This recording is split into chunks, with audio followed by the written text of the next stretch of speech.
What's up, everyone? And today we got some these noodles right here. I think in the previous mukbang I mentioned before that I actually went with my friend to this place, and the noodles were super spicy, and it was the first meal of the day. And I highly don't recommend eating spicy food on an empty stomach. And your first meal, definitely not a good idea. But this time, since that was my first time going there, it's called Chongqing Xiaomian. I'm not sure, I'm not pronouncing right, but it's located in the Chinatown of San Francisco. But this time, hopefully, they listened to my instructions. I asked for mild spiciness, but we'll see how it goes. I might not even make it to the end of this video. And then we also got some beef tendon right here, thin slices of beef, and of course it's with the Szechuan chili oil and all that goodness. Yeah, here we go.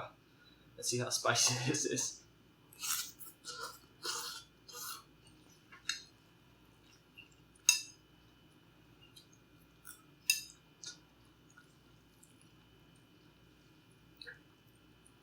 But what I really like about this place, they give the prices are super reasonable. I think this bowl of noodles is like $10 or 11, something like that. But they do give you a healthy portion of noodles. Very, very good bang for your buck.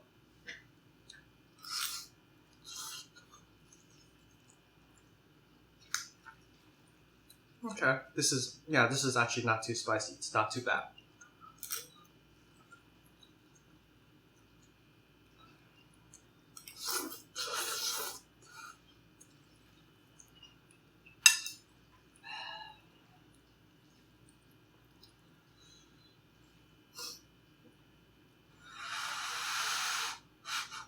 Let's try some of this actually. This tastes like beef tendon right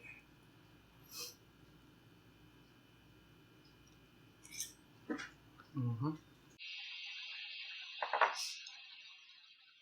Okay, like before, it wasn't spicy at first, but the more you eat it, spiciness builds up. So I got a whole pitcher of water over here. Tissues right next to me. So let's talk about Tower God episode 9. So the episode opens up with, we get a little sneak peek of what happened to Dorsey when she was a younger child.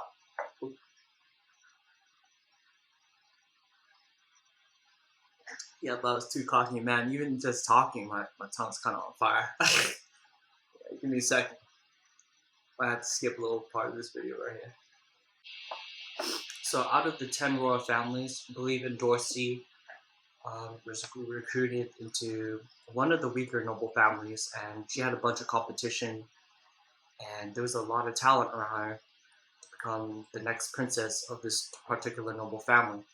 So every day, the princesses were fed based on the results of the training, and among them, there's like ranks, right?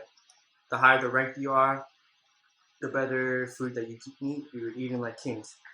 Meanwhile, Dorsey was one of the few who, didn't perform well, and she ate cold, stale bread as a result. Until one day, she was the one of the noble daughters who remained victorious, and she gained the right to eat all the delicious food. But in the process, I believe she killed off everyone else.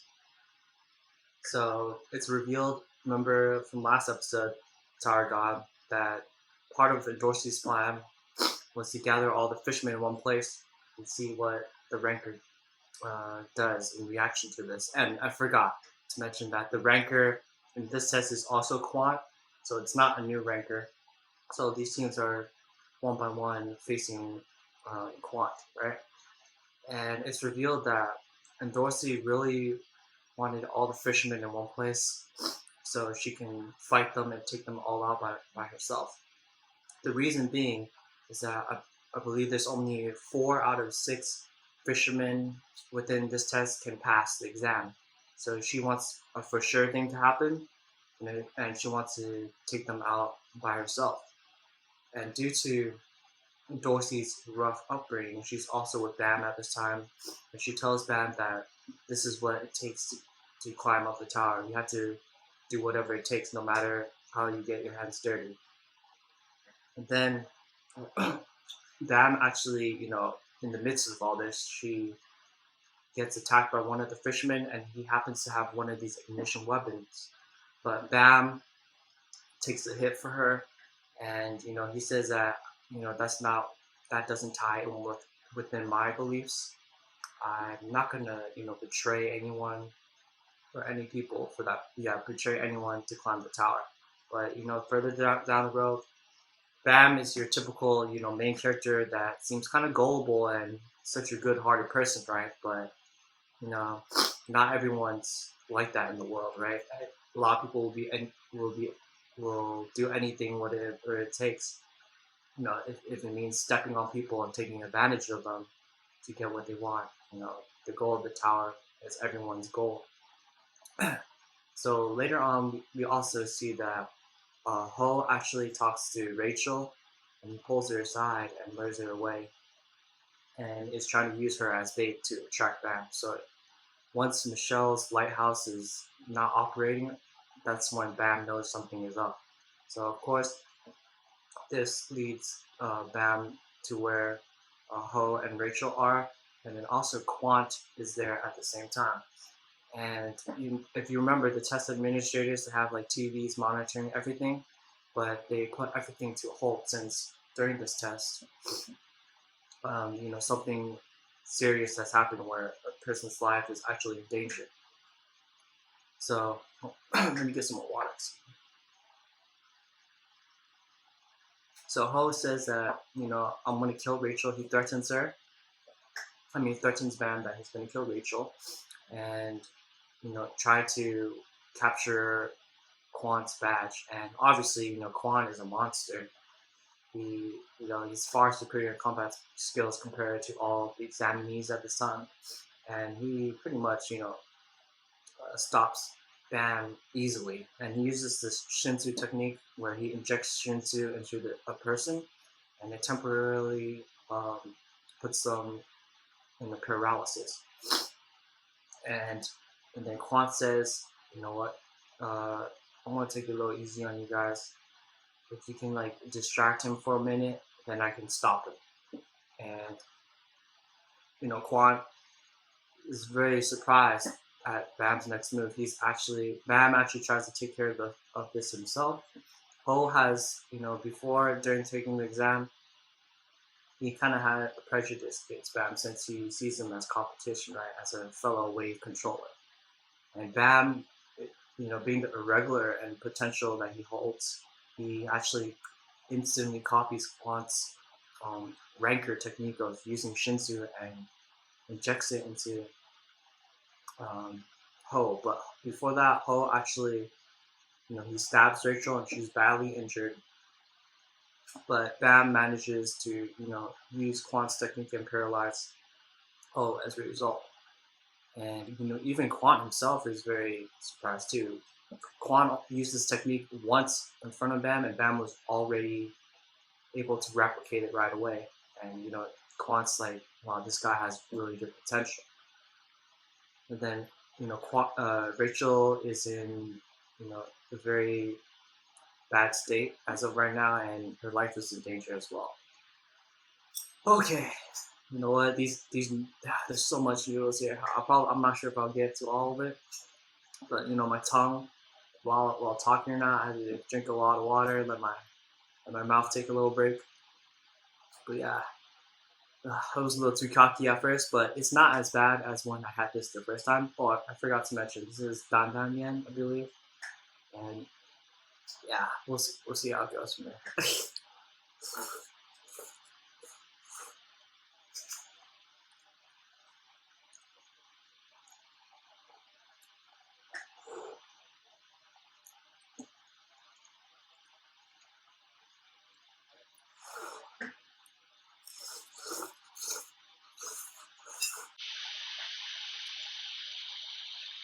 We also actually get a little preview of Ho's past as well.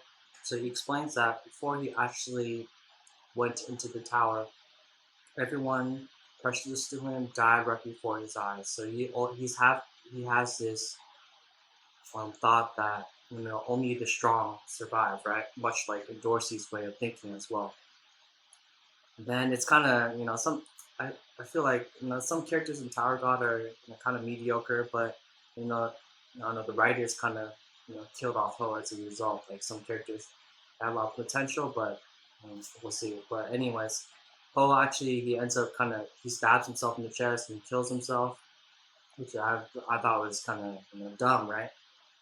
And Dorsey's real intention behind um, luring all the fishermen in one place, she also wants to climb the tower with a knock as well. So that's why she wanted to eliminate the competition.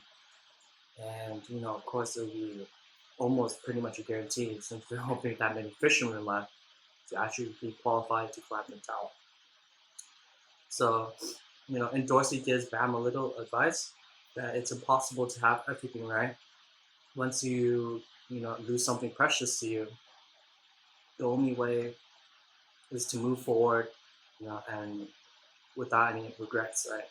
So unfortunately, Ho he took his own life, which is kind of dumb, and he should have used his precious life to live on for the sake of those who were not able to, right? So finally, in Dorsey, she's pretty noble, right? She wants to fight Quant one on one, no tricks up her sleeve of that sort.